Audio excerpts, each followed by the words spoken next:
Ok, étant donné que nous avons été interrompus, nous allons reprendre ici. Donc, le visiteur en question qui a scanné le code QR de l'application, son adresse IP a été récupérée, l'appareil, le type de téléphone qu'il a utilisé pour faire le scan a été récupéré, et puis la date aussi a été récupérée, la date du scan.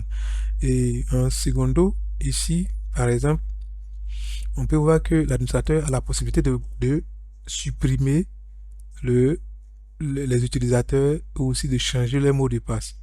Ainsi, d'en ajouter, bien entendu. Voilà. Et télécharger, modifier et supprimer les attestations, en quelque sorte.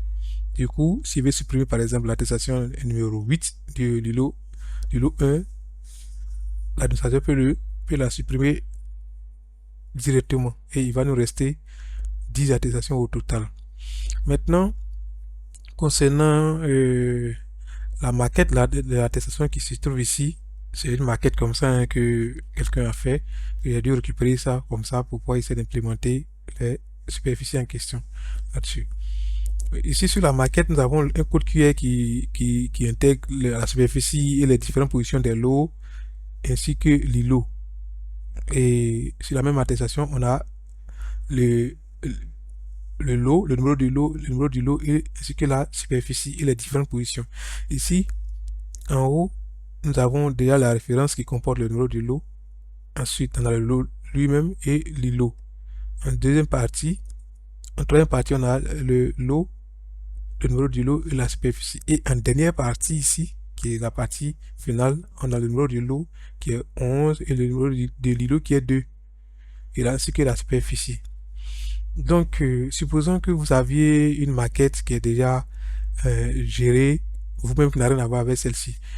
C'est à vous de monter votre maquette sur Word, faire les beaux designs nécessaires et intégrer le logo que vous voulez. Maintenant, pour l'uploader, pour que les superficies et les lots puissent être implémentés sur la dite attestation, vous venez dans le bouton réglage. Réglage de la maquette d'attestation. Quand vous cliquez, vous serez redirigé sur, ce, sur cette page qui va vous permettre de mettre la position X et la position Y. Ensuite, choisir la police qu'il faut, choisir le style de police qu'il faut, choisir la taille de la police qu'il faut et la couleur des tests. Ici, nous avons mis bleu sur l'attestation.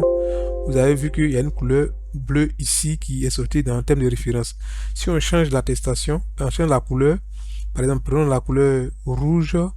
Si on prend la couleur rouge et qu'on vient ici, tout en bas, et qu'on enregistre, ici, et qu'on actualise l'attestation, la couleur, au niveau de la référence, la couleur du test va changer par du bleu en rouge.